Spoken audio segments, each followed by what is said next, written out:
Welcome, everyone.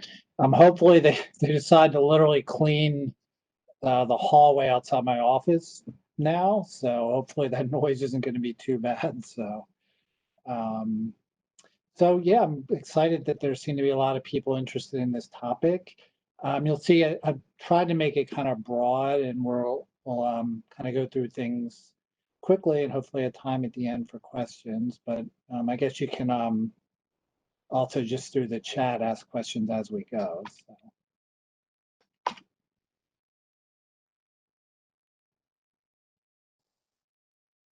All right. So as we get started, I just want to mention a little bit, because as we talk about anything in the substance use disorder field now, it's very confusing, as there's so many terms that get thrown around when you read in in the lay press, news stories, but also even in the literature, different things are talked about. So it's just important to keep in mind we have different terms. We'll talk about some of these specifically, but people with addiction, dependence, the old DSM-4 term for substance use disorder, misuse, abuse, risky use. So again, it's really important when you're hearing a story or reading a paper or whatever to know kind of more specifically what they're talking about. So, if people aren't familiar, what we talk about here in the U.S. with substance use disorders based on the DSM-5. And again, if you're not familiar, these are the criteria. And so basically, you see here, you have to have a minimum of 2 of these, and the 2 cannot be only tolerance and withdrawal. It can't be just somebody being physically dependent. We'll talk more about that in a minute. But really, it's more of these other kind of behavioral things going on here. Consequences on your life from your substance use, inability to cut down, using in hazardous situations, things like that. It's just showing kind of in a different way the overlap. So especially when we're talking about opioids, we develop physical dependence fairly quickly to opioids. So somebody's on a pretty decent dose of an opioid for really just a week or so, they can develop some physical dependence where they'll develop some small amount of tolerance, and they may even have some withdrawal, even after just a few weeks of use. So it's important to remember that a lot of people may develop physical dependence, but a much smaller percentage are going to develop an opiate use disorder. What this percentage is, unfortunately, is the problem, but that's hard to predict. We used to think that it was much smaller, like under 1%. We know now that that's not true, but we don't know if it's 10%, 50%. It probably depends on a lot of things. But again, it's important to remember that many people that use opioids develop physical dependence and don't develop an opiate use disorder. So as we proceed, we're going to talk about different scenarios with opioids in pregnancy. So somebody could be being prescribed oxycodone for something and using it appropriately. Somebody could be misusing prescription opioids. So they're using, say, their spouse who had some left over from a dental procedure, using some of their opioids, using illicit opioids like heroin and fentanyl that are on the streets now, the appropriate use of medications to treat opioid use disorder, and that's the kind of more commonly accepted abbreviation now, MOUD. So people who are on methadone buprenorphine that we'll talk a lot more about, and then the inappropriate use of these medications, either getting them illicitly on the street or even being on a program and using them inappropriately. So like I said, we'll kind of talk about all of these as we talk about this issue today. Also, just bringing this up here, this kind of touches on some of those issues, and also just some terminology that, right off the bat, we need to remember, because you hear this in the news a lot about babies being born addicts or babies being born addicted. And this goes back to that, that little Venn diagram of the overlap that, some babies, if mom is taking an opioid, is on methadone buprenorphine, they may be born physically dependent and need to, be detoxed, but they don't have that behavioral disorder of addiction, like a DSM-5 substance use disorder. So really, being careful about those kind of terms. And then just down here, just showing, some examples of kind of the, I was talking about misusing, mom trying to calm her child by giving her methadone, somebody here who, because their methadone dose is too high, maybe, rolled over and smother the baby. So again, just talking about some of the different scenarios with opioids in pregnancy. So before we talk about pregnancy, we'll just talk a little bit about just women in general and prescription drugs as a whole, and then opioids in particular. But for over 100 years, this back in the mid 1800s, women have often been in society the group who's much more often taking prescription opioids. All through the early 1900s, much more women who would be prescribed these things. Here's some real reasons. Obviously, if women live longer, they're going to develop more chronic pain and other health issues around sensitivity to pain, experience pain. There's obviously some cultural and non-biologically driven, but there seem to be even things that have to do with progesterone and other things that make women more sensitive to pain. Differences actually in the opioid receptors that seem to make that sensitivity different for men and women. So just for different reasons, much more often women are prescribed medications, all like benzodiazepines as well, but also opioids. I said, there's some genetic and biological factors, but a lot of it is really cultural and expectations, gender, gender roles, those kind of things, which really do affect, how you're socialized into the experience of pain. Women also just, take better care of themselves. They go to the doctor more, so they're more often going to be prescribed. A lot of marketing is targeted toward women. See here, and we see this definitely in pregnancy, some women will start using, illicitly obtained pharmaceutical opioids, thinking that it's a safer way to kind of manage things. So we think women are probably more prone to that. And then women, a large correlation of substance use in general and opioids in particular with history of trauma. So and obviously, we know men probably experience much more trauma than is talked about or identified, but clearly women have a much higher rate and again are more likely to be prescribed things or seek out things on their own to take to help deal with that. So the next few slides, we're just going to talk a little bit about the background and some of the epidemiology. So this is looking at women. This is from the National Survey on Drug Use and Health. If people aren't familiar, that's a big survey done every year with the general public. So these aren't people in treatment or anything like that. These are, surveyors reach out to people in the general public and try and get a sense of all substance uses, including illicit prescription opioid and heroin use. So again, in the last survey we have from 2018, this is again all women over the age of 12, but we think about 4.8 million misusing prescription pain relievers. Now, misusing in this survey just means that you're taking either more than was prescribed or something not prescribed. Again, like I said, if your spouse had, 2 Percocet left over from a dental procedure and you took them, that would qualify for misuse. So it doesn't mean somebody has a use disorder, but a lot of women who misuse. And then, here close to 300,000 women using heroin. So these are large numbers with women in general.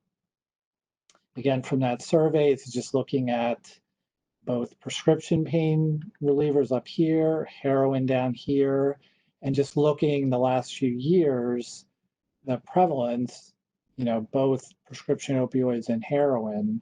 And then we see over here, I just put in 2002 for comparison. So, 2002 is about 113,000.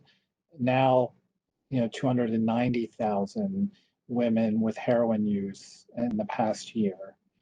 So significant increases in the last couple decades, and similarly with prescription pain relievers.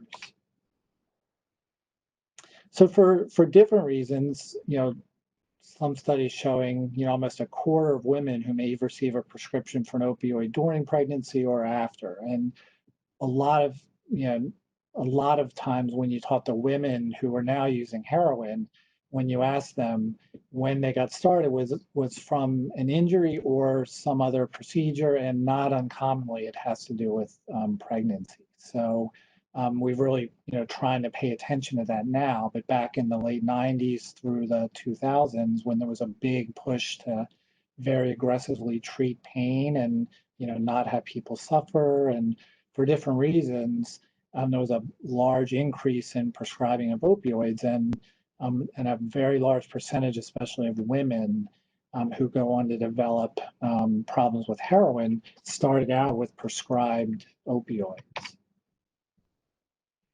So now we're looking specifically with pregnant women in that same survey. So you see here, down here is the opioids. So the absolute numbers are much lower than, all illicit drugs, tobacco, alcohol, and marijuana. But the issues with opioids, the issues around overdose, and then what we're going to talk about with neonatal abstinence and all those other issues, make that, even though the absolute numbers are smaller, it's a very important public health issue. Again, another graphic just looking at more around neonatal abstinence, or now we're more calling this neonatal opioid withdrawal syndrome, because neonatal abstinence can really refer to withdrawal from any substance. Now we're talking specifically about opioids, so this NOWS terminology is more accepted now. But you're seeing just from 2004 to 2014, significant increases in the rates of NOWS per 100 or per 1,000 hospital births, and then also just the cost of it. So again, just to kind of highlight the personal toll that this takes, but also really a large societal toll. Just looking at, again, opioid use disorder per 1,000 deliveries in the US. So, going up from 1999 to 1 point something to now almost 7 per 1,000 deliveries. And then lastly, just to comment on the difference with urban and rural.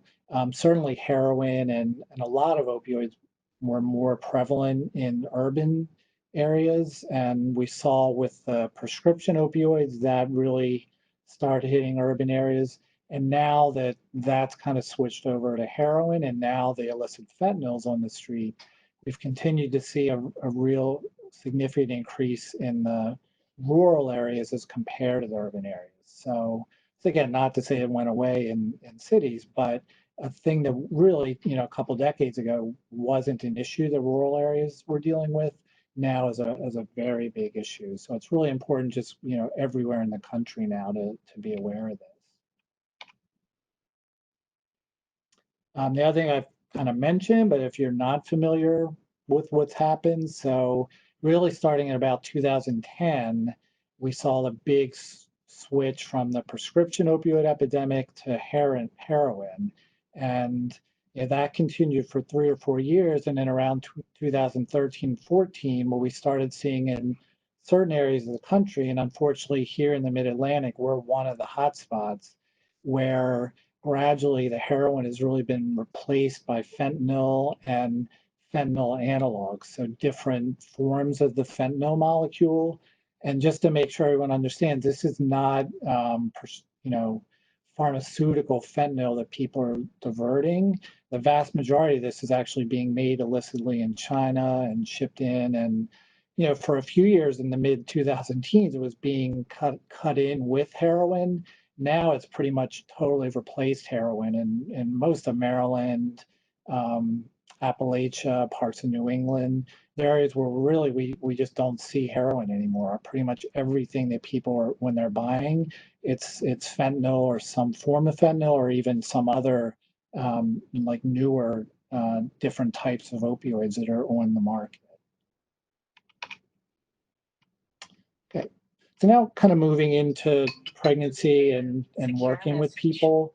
So yeah, real important to remember that for women, this really can be a time for a great potential for positive change. And there's a lot of data, especially with alcohol and tobacco, that just becoming pregnant can really help women, just stop if there was some unhealthy use.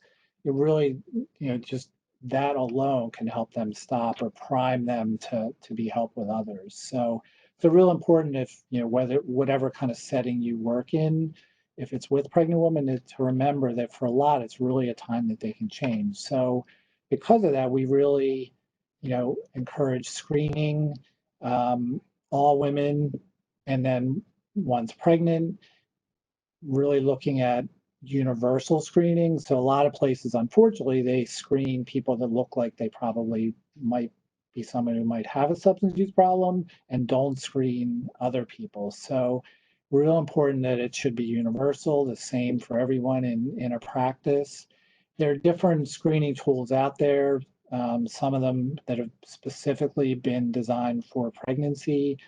A lot of people have heard of the 4Ps or the integrated 5Ps. So these are looking at substance use in the parents, so getting a family history, peers, partners, your history, the past, and then currently what substances you're using. There are other ones, that this one, syrup, the craft, which is really for teenagers, was designed for alcohol, but has been also validated asking the questions for teens around alcohol as well as other drugs, and some other ones here. So there are a lot of screening tools out there. Like I said, the main thing is kind of making sure you're doing it universally with everyone and finding a way to kind of build it into your practice's workflow so that it's not, like doesn't get lost because it's being done by somebody and then put somewhere else. We think about 60% of addiction is genetic. So very important to get a good family history and just be aware if somebody has a strong family history of a substance use disorder. It's something that you just want to be more aware of. Doesn't mean that they're necessarily going to develop a problem because 40% of it is not genetic, but it's still something that you want to be aware of and that risk as you're assessing someone. So you have kind of more paper and pencil or verbal screening. Then there's also the issue around toxicology screening. And we could spend a whole hour on this alone, but just to talk a little bit about the issues around prenatal versus screening at delivery. Again, setting up kind of what makes sense. It's recommended to do toxicology screening prenatally, hopefully in each trimester. But there are issues around, the woman being concerned about what happens with the results of that. And, in some areas we'll talk about, it could be serious consequences. So, so just being aware of that, and then versus testing at delivery that we'll also talk more about. If it's a delivery, the testing of both the mother and the newborn, and then a lot of issues around consent. Do you have to get consent from the mother to get hers, to test the newborn? All issues around that just make this a more complicated issue. Just real quickly, I want to just mention around toxicology screening. When you're doing this, to remember that the vast majority of places like hospitals, the standard testing assays that they use don't test for most prescription opioids. And it's confusing because somebody sees, I ordered the opiate screen, the results come back opiate positive or negative. But really, most screens, when it says opiate, what they mean is morphine. So they test for morphine, and morphine was picked as the thing that gets tested for because it's one of the main metabolites of heroin. And so it's a good thing to use to detect heroin. But the problem is it doesn't detect most other medications, including methadone buprenorphine.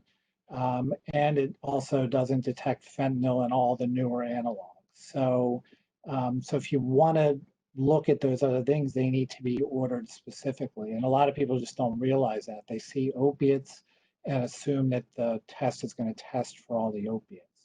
The other thing that I've seen on reports is, I've seen where somebody says that the person, their urine tested positive for heroin, and we don't test for heroin. So again, it comes back for morphine, and it's presumed that it could have been heroin, but it also could have been morphine or even codeine.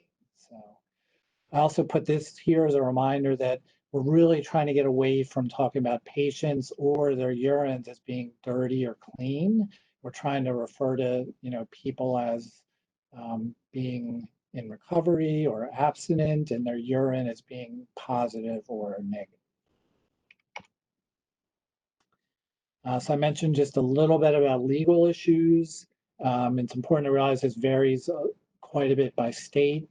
23 states consider substance use during pregnancy to be child abuse. Luckily, Maryland is not one of them. That we've had, attempts to try and go after women in a legal sense with that. But some states, women can be incarcerated, and there are actually 3 where they can be civilly committed to treatment because, due to substance use. So it's again realizing that this varies quite a bit across the country. Again, luckily here in Maryland, when in one of them were liberal states, but still. Some states have mandatory reporting of CPS during pregnancy. Again, here we don't. But again, that largely is felt to not be a good way to try and engage women in coming for prenatal care because of the fear of what's going to happen if that's reported. And then there is mandatory reporting at the time of delivery, something called CAPTA. So if you're not aware, CAPTA is the Child Abuse Prevention and Treatment Act. The original version goes back to 1974, but then it's been amended several times. And the 2 biggest, most meaningful amendments have been with the CARA Act of 2016 and then the more recent Support Act of 2018. So these acts were really specifically things to try and deal with the opioid epidemic in general, not just in pregnancy. But it's really important to realize what some of the changes were in 2016. You see here the wording, this is the federal, but it talks about an infant being identified as being affected by substance use or withdrawal, and then it also includes fetal alcohol syndrome, and then having to come up with a plan of safe care. And that if the child has this effect by substance use or withdrawal, then it needs to be reported to the local DSS. And so this is really significant because prior to 2016, if a woman was going to get on methadone buprenorphine and was doing well on it, we could tell them that as long as you're doing well and taking this appropriately, when you have the baby and the baby tests positive, we don't need to make a report to DSS because you're being prescribed this medication, you're taking it appropriately. The change was that now, even if the woman is taking it, or say the woman's being prescribed oxycodone appropriately, or even a stimulant or a benzodiazepine, if the baby has any withdrawal, or if it's determined that there was otherwise effect by the mother's substance use, it needs to be reported, even if the woman is on methadone and it is taking it appropriately. So that's been a change that's really been hard for a lot of providers to get used to. And again, they're trying to really look out for the child. This is just showing you here, if you go to the state human services and the CPS website, there are a lot of good information there. If this is something you want to find out more about, this kind of goes through the whole steps of how to decide whether you need to make a referral or not. Again, because this is all local, it varies by county what kind of happens, and even within a county, it varies by worker. Unfortunately, some of them are very much against methadone and buprenorphine. I've had women who the worker has told them that they're abusing their child because they're on methadone, and so it's just something to be aware that that this all happens at the local county level and that there's a lot of variability.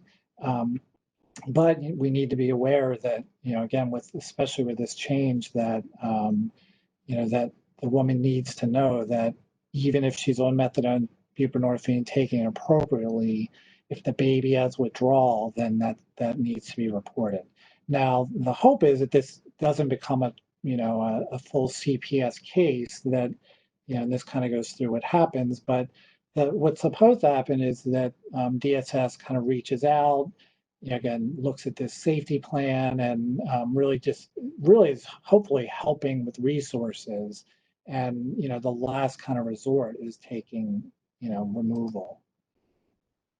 But, just to highlight that it's become a huge issue with this epidemic, so many, babies being born with withdrawal, parents being lost to overdose. So that just a huge, huge strain on our, across the country on foster care and DSS systems. So now we'll go into the medications. So if you're not aware, we have 3 medications in the United States approved to treat opioid use disorder: methadone, buprenorphine, naltrexone. There are other things that are being looked at in other countries, including, there's some countries that actually prescribe heroin to people. I don't think any of these are going to be happening in the US anytime soon, but just to be aware in other countries. And again, I think there are a fair amount of non-prescribers. So I'm just going to real quickly talk about, the different medications and how they work. So we talk about how these things work on our opiate receptors, and it's called the mu opiate receptor that has a lot to do with pain and has to do with opiate addiction. So when you talk about a full agonist, that's what methadone is. So full agonists, most like oxycodone, Dilaudid, they're all full agonists. So as you increase the dose of it, they have more and more of an effect. They can help with pain, so you get better pain relief. But unfortunately, what they also can work on is the part of our brains that control our breathing. And so as you raise the dose, you raise the risk of overdosing, which with opiates is usually from stopping breathing because its effect on your brain. So, but that's just showing what a full opioid agonist does. And then what buprenorphine is, how it's different is at lower doses, it acts more like a full agonist, but then it hits the ceiling where no matter how much more of it you give someone, they're not getting any more effect. So it makes it that it's probably not as good for pain management because you can't get more effect. But the good thing is that it also is very hard to overdose on it because it has a ceiling on its effects on your breathing as well. So it's a much, much safer medication as far as that because it's so much harder to overdose on it than methadone. And then lastly, a blocker or an antagonist will bind onto that receptor, but it's not activating it at all. And so that's what naltrexone and naloxone that we give people to reverse an overdose, that's what they do. So I don't know if anyone recognizes this, but this is the evil methadone molecule. And I put this up as a joke and partly, but it's also, when you talk to people, that people have very strong feelings about methadone, as though it really is something evil. And so it's, I just think it's important for us to keep in mind how strong people's opinions are about methadone. But we've been using it for, over 50 years now. Right now, I'm not going to talk about specifically pregnancy, but more just in general, methadone and buprenorphine. So why, people say, well, why should they take that? They're just addicted to that now. And so one, again, that difference between addiction and just being physically dependent. But the big advantages of methadone and buprenorphine are that, they're orally administered, you're not injecting it, has a much more gradual onset than heroin does, much longer half-life, meaning that it lasts in your body much longer than something like heroin would. generally will block the effects of heroin. So if somebody's on a good dose of these and then they use heroin, they're not going to feel it. So it'll hopefully help them to extinguish that behavior. And really, they all have minimal chronic problems. A lot of research, again, not in pregnant women, but just in general. Obviously, they help reduce illicit opioid use, but really big effects on criminal activity, HIV, hepatitis, and other infection rates, things like endocarditis, cellulitis, and it's just improvement in both physical and just social health. People kind of just getting their lives back, going back to school, working, whatever. People also talk about, well, how long should somebody be on one of these medicines? Should they be getting off at some point? And this is just one study, but a lot of studies have shown similar that as people get off of methadone or buprenorphine, there's really significant relapse rates. And so, even 1 to 3 months after, 45%, but by a year after getting off, 82% relapse rate. So, so a lot of evidence really supports people staying on these medications for a long time and possibly, for life. That they really do seem to help if they stay on them chronically.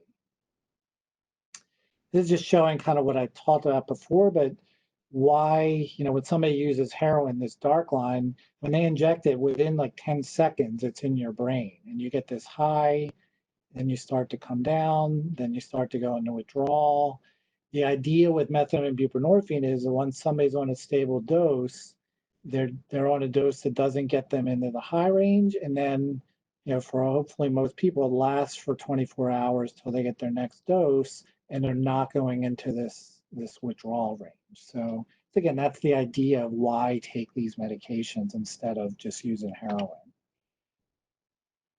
To get on a methadone clinic, we won't go into all the details of all the regulations, but they have very strict regulations that dictate it.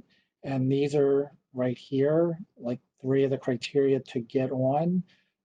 But you see here this 1-year history.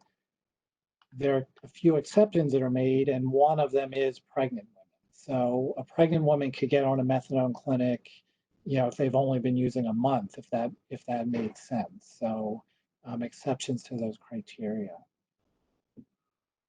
Just starting some methadone, again, we won't go into a lot of details, but again, remember that was that full agonist that if somebody's on too high of a dose too quickly, they can stop breathing and overdose. So real important to start on a lower dose, usually no more than 30 milligrams on the first day, and to go up slowly.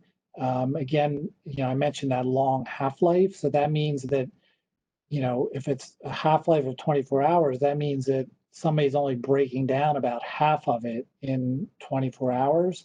So that means on the second day, they still have some methadone left in them from the day before. And then 2 days later, there's still some methadone from the day before that and the day before that. So especially when you're starting someone, it's real important to be aware of that, how long it lasts in somebody's body, because sometimes people will go up too quickly and a couple days in, somebody will overdose.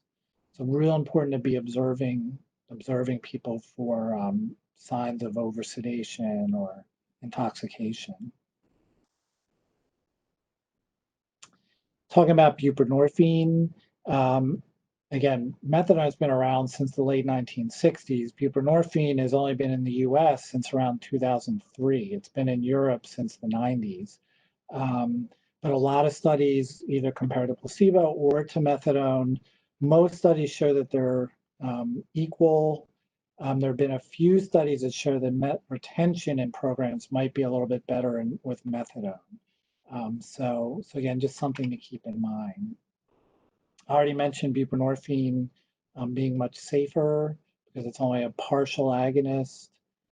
Again, we mentioned this, like chronic liver damage. There, when it first came out, there was some, thought that it might have some liver damage. We mostly think that is was seen with people who were injecting it in Europe before. We haven't seen that here, but just to be aware. The big difference with buprenorphine when you're starting someone is that if somebody has recently used an opioid and you give them buprenorphine, you can put them into withdrawal. So this was that picture of the full agonist. This is the partial agonist. So what happens is somebody has a full agonist like heroin in their system, buprenorphine goes in there, and even though it's a partial agonist, it's really strong on the receptor. So it goes in there and knocks the heroin off and can put the person into withdrawal. So it's different than if you're starting something on methadone, there's no risk of putting them into withdrawal. With methadone, the risk is of overdosing them. With buprenorphine, when you're starting it, there's this risk of withdrawal. So, we'll talk more about that, but just to be aware of that difference with buprenorphine. So now as we look at methadone, buprenorphine in pregnancy, these are the, many studies have shown, much less risk for the fetus, less adverse pregnancy outcomes, birth outcomes, big, effects on hopefully mom not using while she's pregnant, so contracting these, mother getting shot or stabbed. We actually had a young woman a few weeks ago who, had come from another area to Baltimore to buy drugs and got shot while she was here, pregnant, and ended up here in the hospital. So, so again, hopefully being on a medication will help those things from happening. And then, we'll talk more about this, that the baby might go through withdrawal, but that's something that we, the places that see these babies are good in managing. More of the outcomes: increased fetal growth, head circumference, reduced mortality, less preterm births. So again, you see here a lot of evidence that it really is beneficial to be on a medication. Long-term outcomes. So it's a little harder to say. There haven't been as many good studies looking at really long-term outcomes, but overall seems that there's minimal effects on cognitive impairment. There was one long-term follow-up of 27 children at preschool that showed there were no cognitive impairment when they were on methadone. Buprenorphine has just been around less, so we don't have the long-term follow-up yet, but in general felt to not be not that significant. But I think we have to be honest that we just don't have a ton of really good controlled studies. So I think we can confidently say that there aren't big problems, but we have to recognize that some of the research is limited. Talking about dosing methadone buprenorphine during pregnancy, in general, the recommendation is that if somebody's already on one, when they get pregnant and they're doing well, then the recommendation is not to switch. And we'll talk a little bit more about that. Especially switching from methadone to buprenorphine is difficult in general. The risk of putting somebody into withdrawal is greater when somebody's on methadone. So you really don't want to put a pregnant woman into withdrawal, that would affect both her and the fetus. So in general, somebody's on methadone already and doing well, best to stay on that. In general, many women, because of differences in clearance and the volume of, how drugs distribute, especially in the third trimester, a lot of women will need an increase, but not all. I know there are some programs that pretty much raise all women's methadone doses, even if they're not complaining of symptoms. So it's important to really do this individualized, but to be aware that that some women do need higher doses. And then especially with methadone, they may need to have their dose not only raised, but also split because they're breaking it down quicker, so that they may need to have half of their dose in the morning and then half in the evening. And it's also important to remember that methadone clinics, you have to earn take homes. Now during COVID, the regulations are loosened to give more take homes, but in general, in the first 90 days, you only get the take home like if the clinic's closed on Sunday, and then every 90 days you can earn another take home. But clinics can get exceptions for pregnant women that they can take, like if they split their dose, they can take half the dose home with them. The other, I put here a question mark around attempts to lower the dose during pregnancy. we'll talk about that there's not much evidence that the dose actually correlates with the baby's withdrawal. But there are a lot of women that really, no matter what you tell them, they really want to try and lower their dose to, thinking that they're going to help the baby, do better at delivery. And you really just have to, work with each woman independently to figure out for them, how they're doing. If they think that it's helping and it's not, and they're doing okay with their dose lowered, then, even if the science doesn't show that it helps the baby have less withdrawal, if they think that they're doing something to help the baby, that might not be a bad thing. But you don't want to start lowering somebody's methadone dose and then they're struggling and craving and risking going back out and using. So want to have that discussion, but a lot of women will want to try and lower their dose before they deliver.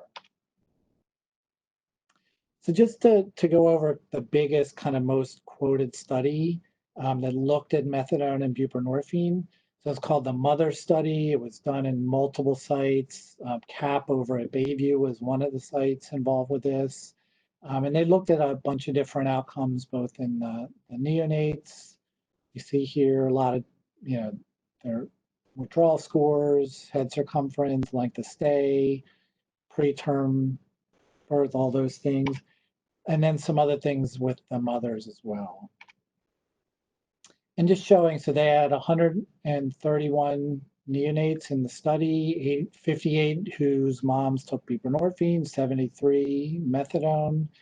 And the biggest finding was that the amount of morphine that the babies exposed to buprenorphine needed to treat their withdrawal was much lower than the methadone group. They stayed in the hospital significantly less days to have their withdrawal treated. And there was just a shorter length of the withdrawal. Otherwise, all the other things, head circumference, all those things were similar with the two groups. And then, that I mentioned, and similarly, most of the maternal outcomes were no different. And there have been other studies now that have also shown this, that in general, buprenorphine exposed babies seem to have significantly less withdrawal. Still seems that probably, well, we'll get to the numbers, but probably roughly the same number of babies will have withdrawal, but it's just much less with buprenorphine. The other issue that comes up is which type of buprenorphine to use. So there's basically, these are the trade names that of the original versions when they came out in 2003. The kind that's just buprenorphine was called Subutex. The one that's buprenorphine combined with naloxone is Suboxone. They're both generic now, so they're not, they don't necessarily go by these, but when it came out in 2003, the recommendation was to use Subutex, the plain buprenorphine, mostly because all the prior studies had been done in Europe where they didn't even have the combination pill. They only had the plain one. And it just hadn't been studied. So that was the recommendation. Since then, there have been about 10 studies that have shown that the combination one seems to not have any problems. And then recently, just within the last few months, there was a study where the babies on the combination buprenorphine with naloxone compared to the plain buprenorphine actually had less opioid withdrawal than the plain buprenorphine. So again, more to be studied with this, but I think it's important because a lot of times now women are actually buying Suboxone on the street before they even come in to start treatment. And if they're doing okay and now we don't think that there's a problem with Suboxone, it probably just makes sense to keep them on it. I've also had women that this is a picture of the Subutex, these little tiny white pills. They're really chalky, and I've had some women, when they try to take that, it kind of makes them gag because of the chalkiness of it, whereas they tolerate much better the buprenorphine, either tablets or strips. So just to be aware that this is a growing evidence that the combination may be just fine, even though the recommendation is still for the plain buprenorphine. Also, I just want to comment because in general, the recommendations have always been to put somebody on methadone or buprenorphine, and that starting somebody on naltrexone is really not something to do in pregnancy because it's hard to switch somebody without putting them into withdrawal. Generally, somebody has to be off of an opiate for about a week to get started on naltrexone. But there have been some, small studies in Australia, but then a larger study that was done recently here in the US where they had 120 women on naltrexone compared to women on methadone and buprenorphine. And, they had helped them switch over to naltrexone. No one relapsed during that period. There were, 34 that stopped the naltrexone, mostly because they just wanted to stop being on anything. Some of them that didn't like it and wanted to switch back, and only 3 of them relapsed to illicit opioid use. So, um, and the big difference is none of the babies who, moms were on naltrexone had any opioid withdrawal. So again, I'm not saying that we should be, jumping to do this, but there are now starting to be some studies looking at naltrexone, and that also seems like it might be a viable option. It's like I said, just trickier switching somebody from one of the other medications. Just choosing which treatment, it's really important to realize that there's the medication that you're choosing, but also the setting. So whether somebody's going to go, so an OTP is an opioid treatment program. So that's where somebody goes to get methadone, and some of them also do Suboxone. It might be a regular substance abuse program that does counseling, but also does buprenorphine. Somebody might be getting it from their primary care or OB provider, or even going away to a place like CAP or Gadenzia, Chrysalis House, residential programs that do medications. So when you're doing this, you have to think about the medication, but also the setting. Some residential programs won't let you be on methadone. If somebody's in corrections and they're going back to jail, many jails don't do buprenorphine. Most jails will allow pregnant women to be on methadone, but they don't have the option often of being on buprenorphine. So the treatment has a lot to do with both the medication and the setting. And this is kind of what I'm already mentioned. You want to get a good treatment history from the mom about kind of what program she's been in, but also self-treatment. Like I said, a lot of people will buy on the street buprenorphine and not abuse it to get high. They're using it to manage their own opiate use disorder. So important to get that history from them. Lastly, just a couple, specific topics. One is around intrapartum pain.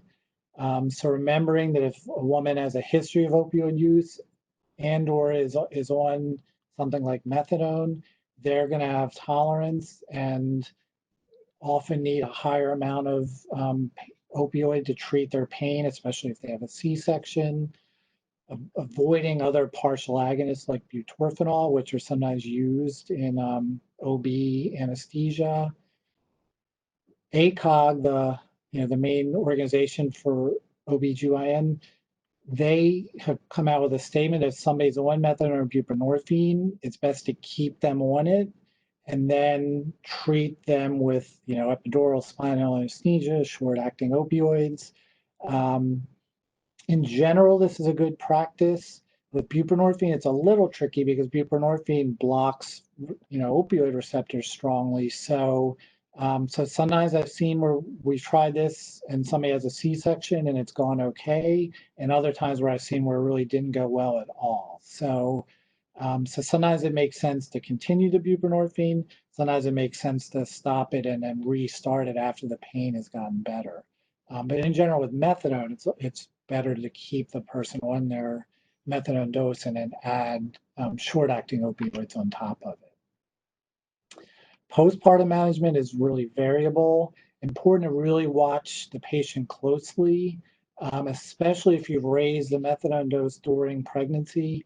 I've seen some women where their dose was raised significantly during pregnancy, and once they deliver, within a couple days, they're over sedated again because their body's not breaking it down as fast, and other women are absolutely fine afterwards. So it's really important to individualize that and keep a good eye on, how she's doing, and really, trying to find out at home, because, the way methadone clinics work, the patient comes in, they take their methadone and leave. So the clinic often doesn't see the person at the peak of their dose of, hours later. Breastfeeding, the bottom line is it's safe with methadone and buprenorphine. Less study with naloxone and naltrexone, but they seem to be safe, and they seem to even cross in the breast milk less than methadone and buprenorphine. Really significant reductions in duration and severity of opioid withdrawal. Not clear how much that's the breast milk itself versus the act of breastfeeding and the skin-to-skin contact, but either way, significantly helps reduce withdrawal in the baby. So really, they, except for other reasons you wouldn't, like HIV positive, women on methadone and buprenorphine should be encouraged to breastfeed. And then lastly, about neonatal opiate withdrawal. We used to call it, like I said, NAS, but this is more specific for opioids. Best to use a standardized scale. A lot of places use a Finnegan or modified Finnegan. Besides the opioids, the other things that really raise the risk, or tobacco is one of the biggest. If mom smokes, that really raises the risk of opioid withdrawal. Other substances, especially benzodiazepines, and actually SSRIs like Zoloft, Prozac, have been found to increase that risk as well. And so with methadone and buprenorphine, about, anywhere, it's probably closer to 50%, but some studies show up to 80%. Both seem to have that, that prevalence, but with buprenorphine, again, significantly less need for treatment and need for medication for as long. Other things, like I said, breastfeeding, rooming in, swaddling, all these things are really important to try and help with the babies. And yeah, we're not really talking about the management, but most places now use morphine. Some places use methadone. There are people now looking at using buprenorphine itself to help with withdrawal. So then lastly, I just put, this is a new study fairly recently looking at, so this isn't looking at methadone and buprenorphine, this is just looking at babies that went through withdrawal. And they tried to look at, the need in school that they had for educational disabilities, and found that there was some effect. So like I mentioned, this isn't methadone or buprenorphine, this is just having had neonatal withdrawal. But this study, and again, it was correlational with looking at school records and things, but again, I think that there's still more to be studied with this. But we definitely know that compared to somebody being out there using heroin during their pregnancy, the benefits far outweigh any risks. All right, so just a plug at the end before I take questions on Max. This is what Julie mentioned earlier. This is our consultation service we do in conjunction with the state Behavioral Health Administration. So we really are here to help providers all over the state with questions. We started with opioids, but now really any addiction or even pain question that somebody has. We encourage you to call, and we can come out to practices, do educational things, help them if they want to add buprenorphine, anything like that. So, all right. We have a few minutes for questions, so.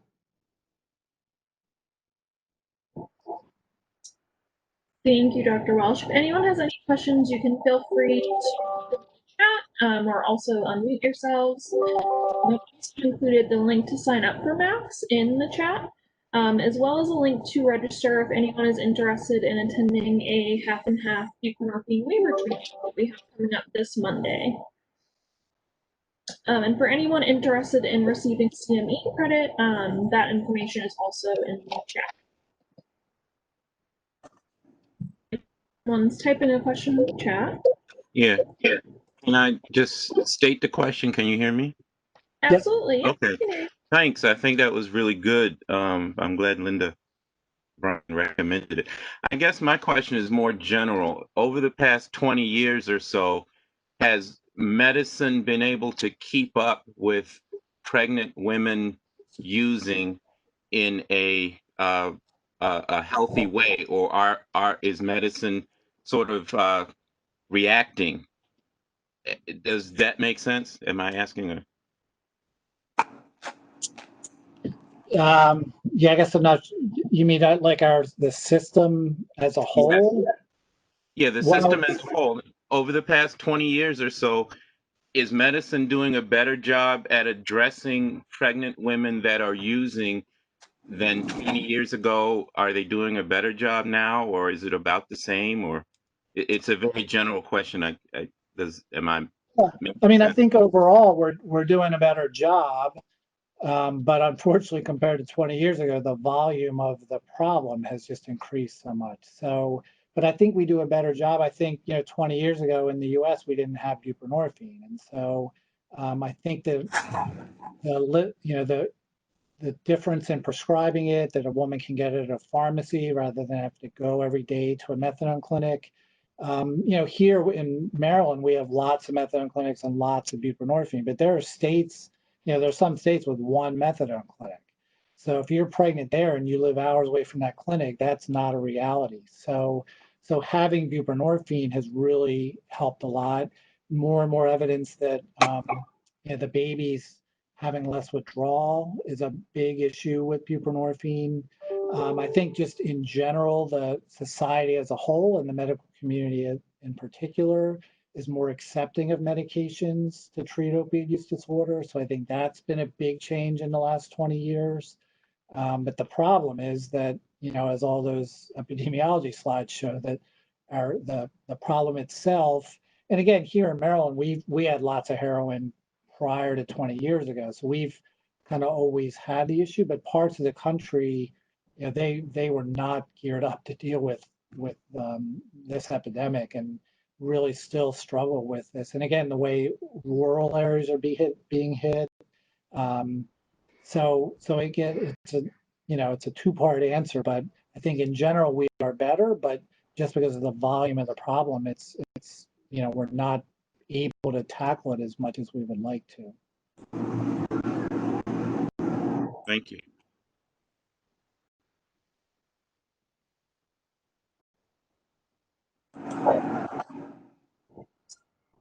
Do want to be mindful of the time. It is 1 o'clock. For anyone who, if we did not get to your questions, I'm happy to reach out to you via email and set up a time to answer these questions.